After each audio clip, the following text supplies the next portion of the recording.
You know what I realized recently? I realized that my creativity is cooperative. For all of you who are artists who create things alone and on your own, and typically on your own accord, have you ever thought about why you're creating what you're creating? I don't mean the cliche answer of, well, it's something I wanted, so I created it. Sure, that's absolutely true. Nor do I mean we got to eat. So I created it because it was a source of income and a way for me to make money doing what I do. Absolutely, that answer is 100% verifiable. But what about your connection to the rest of the world?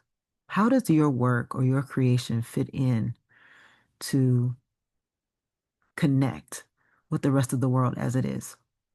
And when I was pondering this question recently, what became really clear to me is that I create because there is something that needs to exist, not just because I need to exist. And try and follow me with this, y'all. I have a lot of different things that I create. The things that I create just for me to exist, chances are nobody hears about them. I don't share them. I don't always post them. I might make a little reference post like, oh, a little something I'm working on.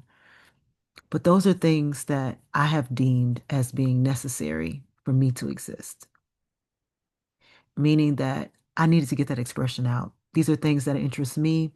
I don't have any explanation. There's no business plan. There's no, tiered pricing. There's no, funnel to get it from me to you.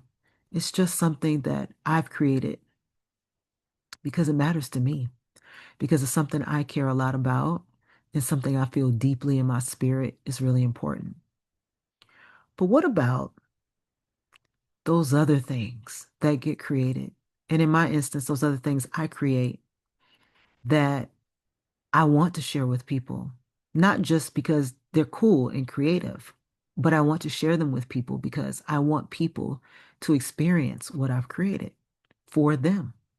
That is bigger than just what it is that I wanted, but my desire is for other people to experience it.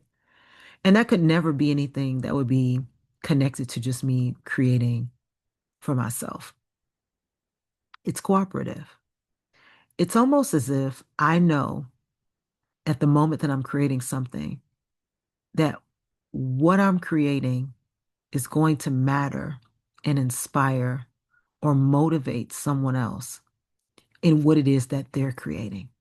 It's my way of tying what it is that comes to me to the unknown and the possibility of what it is that connects to another and what comes from them.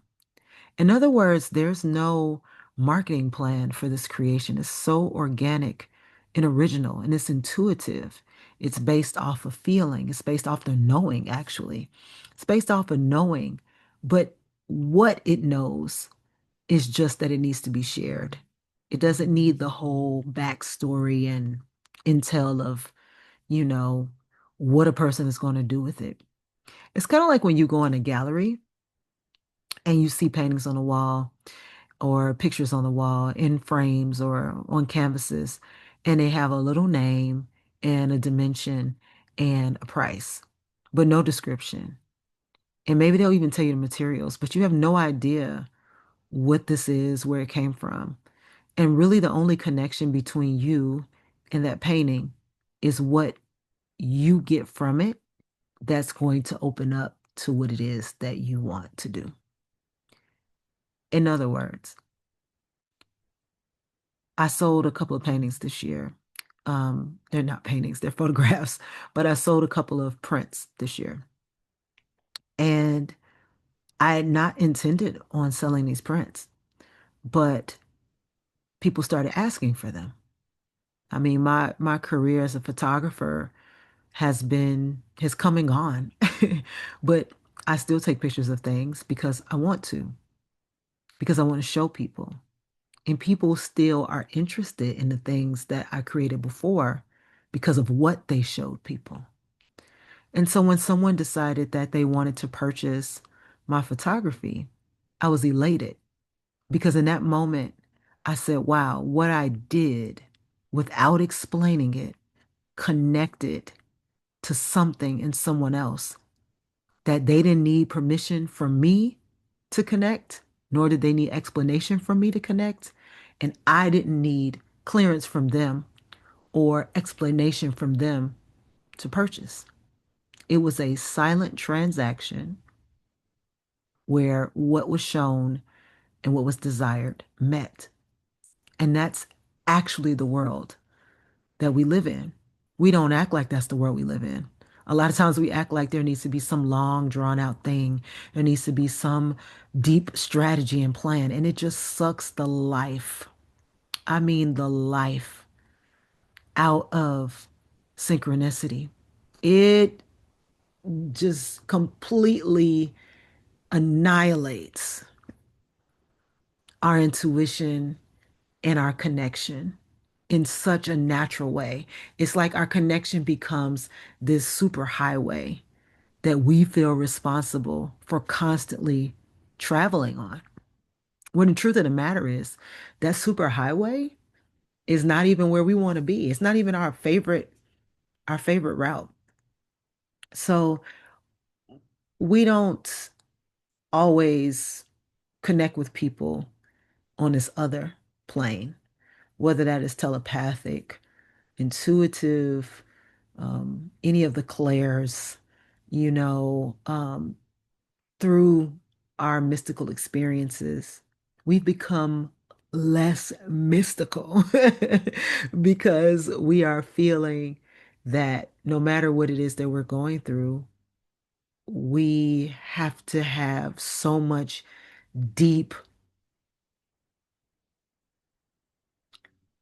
definition around things. It's almost as if, as a society, we're uncomfortable letting who we are lead, that we need influencers, even though we don't ask them where we're headed and where they're taking us. We need people who tell us exactly what something is so that we can understand it. And it's not even an educational environment. We need people to write and say verbally the experience that they are inviting us into, that we are about to have, not for legal reasons, but for reasons that help us to know exactly what we will experience. And yet, they could never, they could never say exactly what we're going to experience because the experience is what tells you what the experience is, not the person who's creating it. The person who's creating it can tell you what their intention is. They can tell you what they will provide for you. They can tell you where it came from, but they can't tell you what it is. And so it becomes extremely challenging to talk to people without this very restrictive framework that says this is what something is. And in real life, we don't like to be treated that way. We don't like to be treated as people telling us who we are, telling us exactly who we are before we've defined ourselves for ourselves. We don't like that. We don't like people giving us names and definitions and often pronouns and other things without really checking in and seeing if that's what they're looking at. So if that's what you're looking at and you feel connected to it, inspired by it. You may even have your own definition of what it is, but at least you are clear about the formation of what it was before you encountered it. That's it. And so I think our businesses in the future will move a lot like this. They'll move a lot like being less about what someone created it for and more about what people get from what was created, how it is a part of their story and a link in the chain of progress. And I can't wait for this to happen. I think creativity is cooperative in that way. I don't think we always reference it that way. I don't think we always promote it that way. And I definitely don't think we always present it that way. But it's cooperative. Anything that I've created, I can always look back and think about all of the forms of influence that got me and led me to that creation. A lot of times, also, the experiences that led me to that creation. And then once I've created it, I let it go. And then whoever picks it up or encounters it or reads it or feels it, they also have their own interpretation. And if we allow that, then that means we have to also stop policing how people interpret things that they have read, encountered, understand, looked at, experienced. That we are seeking the tapestry of experiences, not the uniformity of them. And this is something as creatives, as artists, that we have to acknowledge and think about if we are to really let our works go. Yes, there's a lot of things that make us not want to let our works go, but it really is for who it's for. And it's really not for everyone who encounters it. And it's really okay if the people who encounter it don't get it, don't like it. And trying to have mass appeal with everything that you create is a form of insanity. And the reason why is because why do you assume that the one thing that you created this one time in this one way that you created it has a direct universal thread to absolutely every human? You may have 30 things that have no threads to the masses and then create one thing that does. And it's okay. It's not a negative thing if your works are sometimes more niche or feel more nuanced to a particular group or represent a particular time that people may want to revisit, but even if it's not everyone. And I just think this is something to think about moving into a new era, especially a 1 year. I think it's something to think about how your creativity is cooperative, not always collaborative, but cooperative, and how that cooperation is intricately linked, even if you never hear about how. That's one of the beautiful things is when people tell you about how your art moved them and how your art made them feel and what happened since they encountered your art. It's one of the most amazing things. And as a person who is creative, it doesn't feel crazy at all to allow that to be 30, 40, 50 different things. It might have taken 30, 40 different things for you to create it. You might have grabbed influences from multiple places and then synergized them and turned them into something that you offer. So then what is the challenge with understanding that everyone who receives it is not going to receive it the same way? And I'm saying this because there's a lot of things that I could connect this to in society right now, but this was the message for me today. The message for me is that my creativity is cooperative and that once I have created something, it's not my business how often it's looked at, viewed, picked up. We let all of these algorithms and stats and, insights kind of gear us towards how special or well something is doing or performing when those are technical stats and they have nothing to do with the soft skills of creation. They are the technical lens of creation.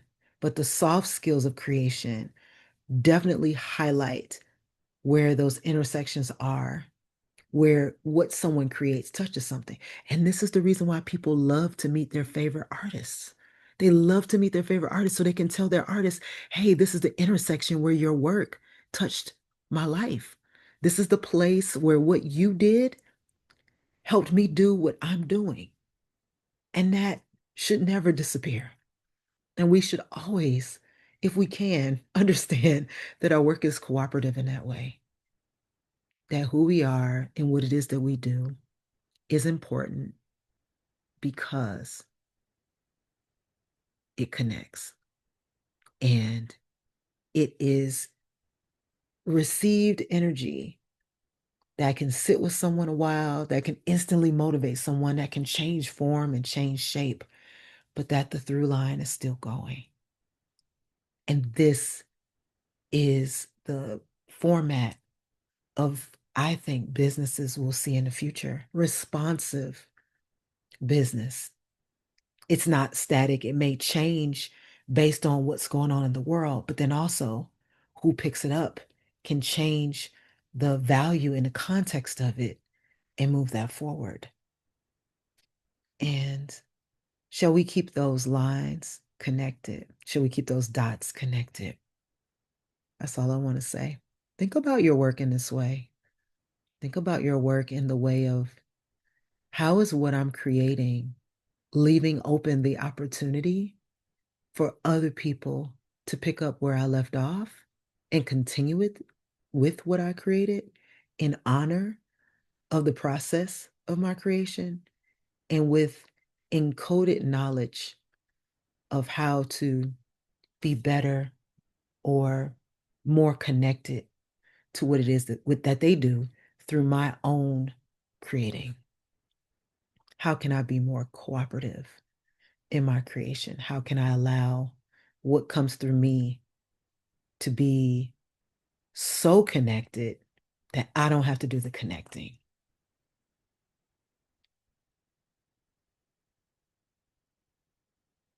That's all. Thank you all for listening.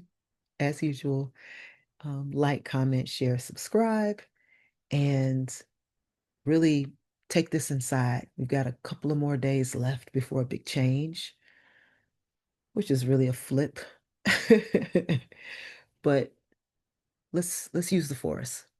All right. If you have any questions or comments, or if you want to really share what came up for you about your cooperation, please comment below. I'd love to hear from you.